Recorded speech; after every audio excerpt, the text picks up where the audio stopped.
And we are back with another coffee call. And man, I'm happy with these coffee calls. Getting a lot of good feedback about them, and people like the short form, but they also like the long form as well, and they like the getting right down and to the nitty gritty of each topic. So I'm glad everybody start really liking them. Yeah, me too. Just it's a cool way to shorten things up and just kind of put the in your face info out there quickly. Yeah, and this week on the coffee call, earlier this week I put out Instagram story asking for topics, and we had a guy write in and asked about hunting camo patterns, and basically, should you use camo that has a pattern, or does it matter, or what's the hype? Is there hype about it? And I thought it was a cool one to do just because a lot of people might not know the history about camo, and honestly I had to do a little research on it too, like kind of when camo hit the market, and I do know some things about kind of like what deer see, what I've learned in the past, but and a lot of people might not know that, and I think it'd be cool to cover the whole spectrum of it and kind of give our opinions on if we like camo or if we think it's a big deal or not. Yeah, that's a good one.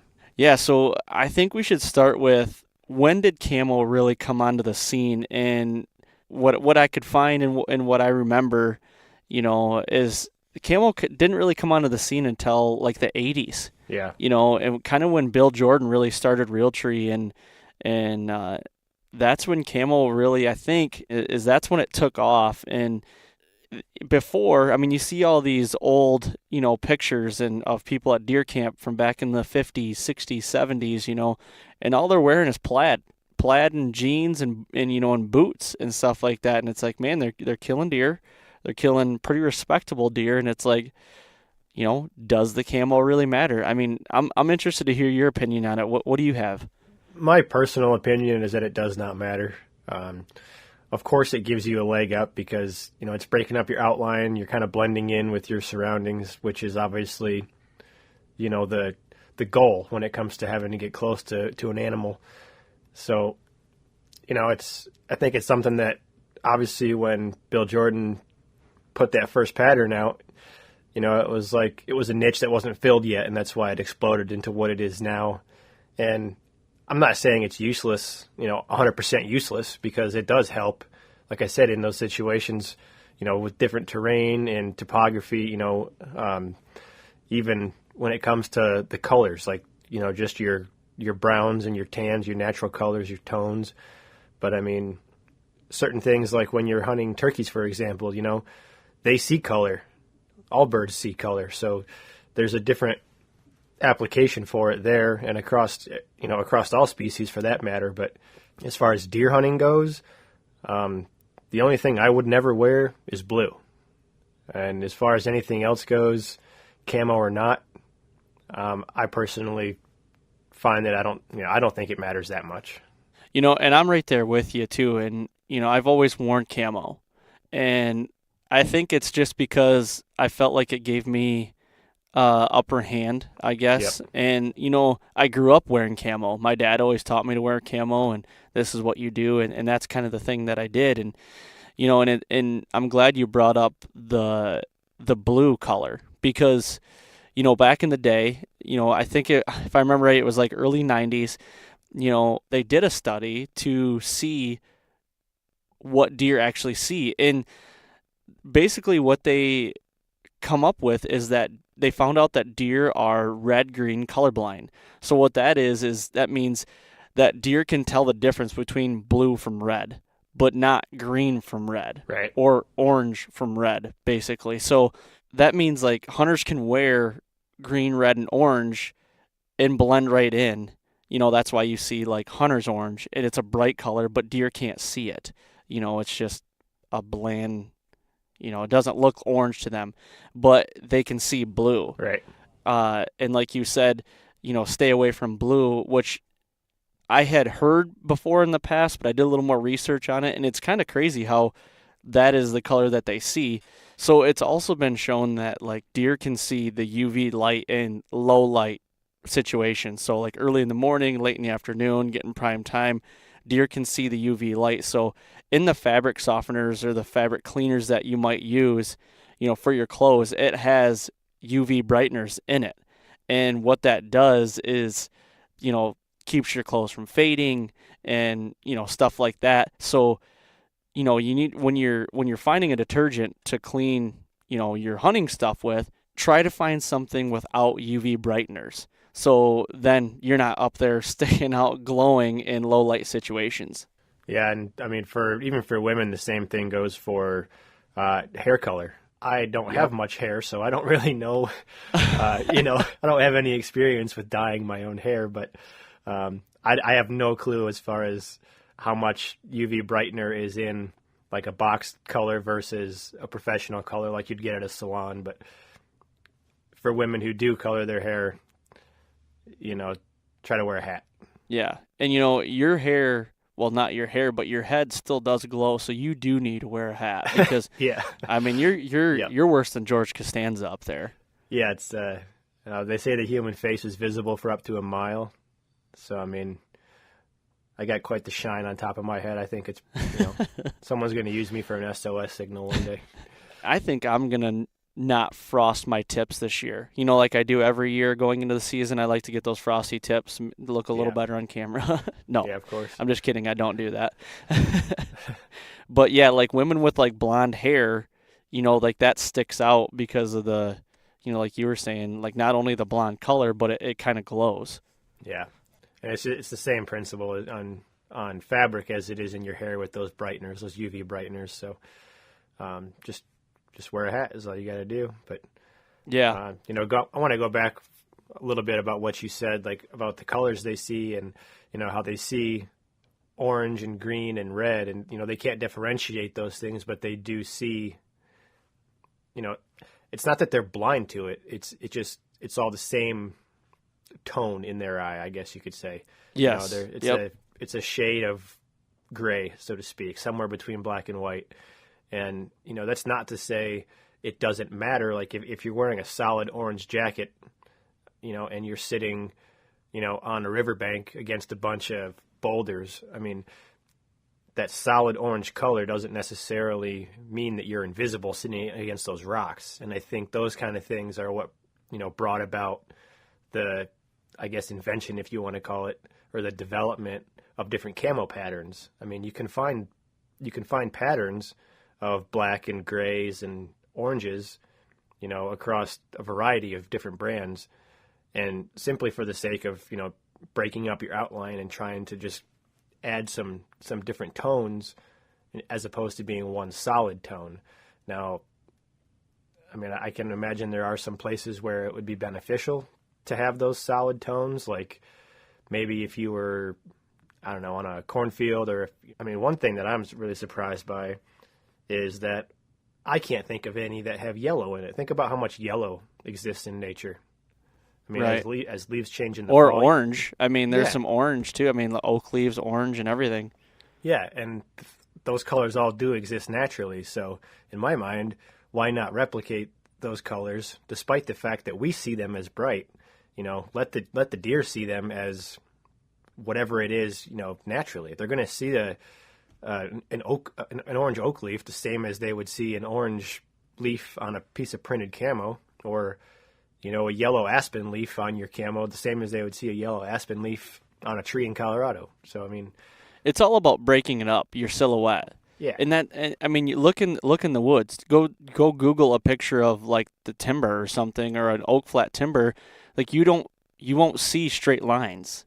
I mean, they're jagged. They're kind of, you'll never see like a straight line, and that's what you really want to break up, is like you just want to blend in with everything you can. And that's why I think that's why I use the camo. I just feel like it gives you an extra upper hand to it. And I'm not saying it's right or wrong. Like I said, I mean, there's a lot of guys out there that don't even wear camo, and they just go out there and, hunt in their khakis, like not khakis, but like, some Cabela's pants or something like that, or that are brown, or it's just all about breaking it up. And I like to have some lighter tones in it too. Like, when deer are obviously looking up at you in a tree, Scentlock came out, or was it Scentlock or Realtree? They came out with that Vertigo, Yeah, a long Scentlock. time ago, and yeah, and everybody was like, "What is this stuff?" And I'm not really sure if it worked. I never had it, but I could see where they were going with it, with the lighter kind of sky colors as well, and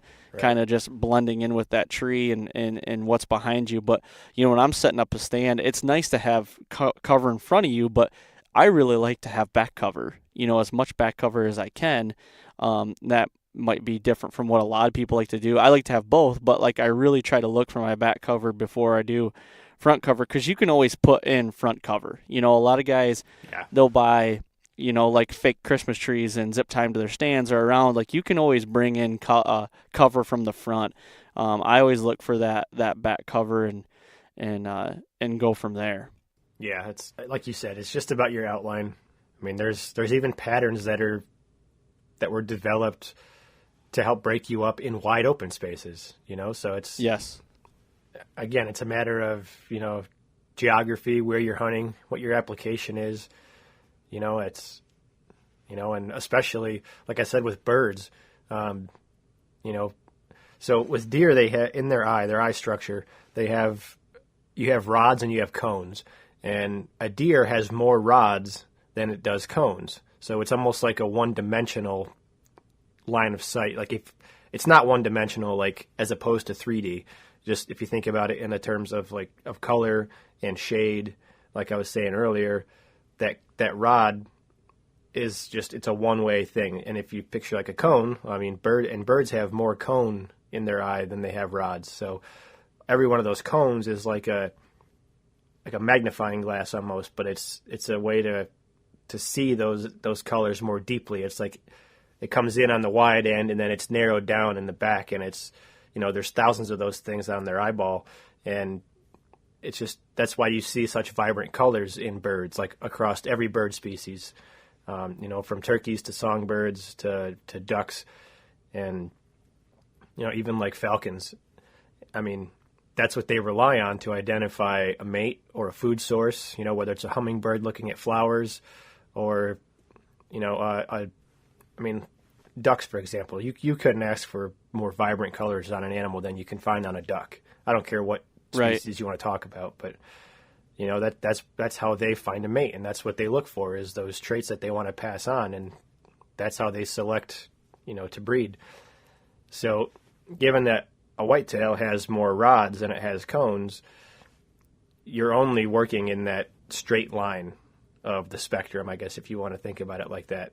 I don't know. I'm trying to make sense of this. I mean, I know it makes sense, but I'm just trying to explain it to where Right.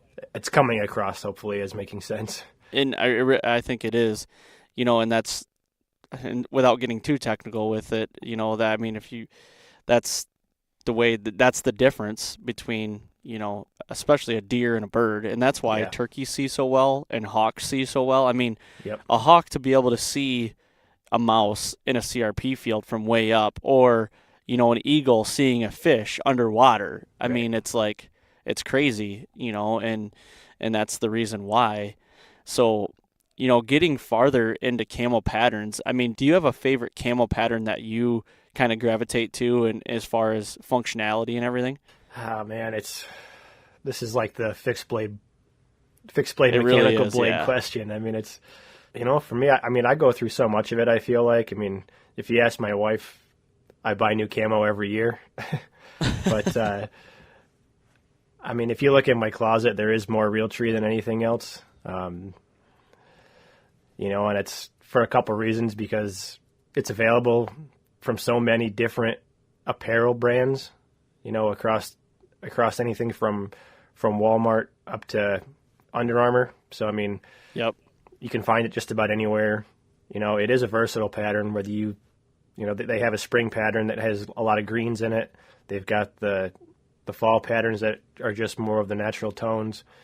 And it's just, I don't know, what blows my mind is how innovative it becomes every year. It's like, if you don't come out with something new or a new pattern or a new way to do it every year, like, it's like you're going to lose the race, and it's like you can't keep up with it. Nobody buys new camo every year. Like you Yep. buy it until it's ripped or torn or burned or, lost or whatever, and then you go buy more. But Exactly. I don't know. I guess to answer your question, it's across the board. I mean, I tend to just gravitate to Realtree stuff because there's so much of it available just about anywhere, in everything from snow to hardwood to Western patterns, the Max 4, the waterfowl stuff. I mean, they've got all the bases covered. Yeah, you mentioned the Max 4, but, Realtree also made a Max 1 camo, which still to this day is my favorite camo pattern. It works good in, Western, if you want to hunt in the Western, and it also works good in the Midwest in a lot of scenarios, whether it's in a tree or, on the ground with, in some weeds or CRP or something, or just behind some brush. It really breaks you up really well, and that's one that I've gravitated towards quite a bit. But like the last 3 years, I've worn a camo pattern from Cabela's called O2 Octane. Yep. And it's, the Max 1 is kind of, it's an older pattern, so they don't really make it a lot anymore, and you can't really find it a lot anymore. So Cabela's is pretty close. That O2 Octane is really close to the Max 1, and I really gravitated towards that because of that. And it really breaks you up well in a tree. When you have somebody up in a tree and you're on the ground, you look up, and I know we see differently than deer, but I feel like if we can pass a human test, eye test, I feel like it's you're in the right direction anyway. And that's the camo pattern that I've used lately. And a lot of guys, they gravitate towards stuff that just looks good, and I try to tell people, and I've even done it too, like the ASAT camo, the ASAT camo from, it's like a Western camo. It's like this brown stuff, and it's got I don't know, it's ugly. It is like, you look at it, it's like, why would you ever wear ASAT camo? But I guess out west, what it was built for is like, you can get in front of a rock and it like breaks you up, and it's like crazy. And I'm like, well, I would never buy it, for the looks, but right. It's just, it's I don't know. It's there's a lot of camo patterns out there, and a lot of them work in different ways, and I guess it's just finding that one that you like and what breaks you up the best. And like I said, I'm not going to make this sound like it's gospel. This is what we this is our opinions and what we think, and is trying to bring you some content of what we think about camo, and maybe educating a little bit about what deer see and what their eyes are made up of. And because a lot of times I hate wearing hunter's orange because you feel like you're a pumpkin out there, but realistically, like, deer don't see the orange, Right. They just see a blob, walking through the field or something. So Yeah. I guess let's wrap this bad boy up and call her a day. What do you say? Yeah, I got some work to get back to here, so I'm gonna dive into that. But that was a good question. I really like that one because it's something out there that people may not realize, actually didn't exist 40 years ago. It's relatively new, I guess, if you want to call 30 years new. But it was one of those things where it's like, we didn't have that back in my day, and I killed more deer than you do now, and Right. it really has nothing to do with it. It's just, it gives you a little edge, breaks up your outline. You can't go wrong with any of it, and just find what works for you. That's all it is, man. And before we do go, I do want to thank everybody for submitting their questions. And we've got a Rolodex of them to go through, and trying to get to them every week and figure out which one is kind of relevant. Also, we like to do relevant stuff, and I know this really isn't relevant to what's going on right now, but I just thought it was one of those things it'd be cool to think about. And a lot of people are probably looking at buying camo right now, for next year, or maybe they're in the market. You're always in the market for camo, but I just thought it was a good one to get out, and appreciate everybody doing that. And I guess with that being said, I guess we're going to sign off, and hopefully everybody has a great weekend. If any of you guys are in the market for new cables and strings, look no further than America's Best Bowstrings. And if you want more information on them, go to americasbestbowstrings.com and tell them the guys from the Fall Podcast sent you.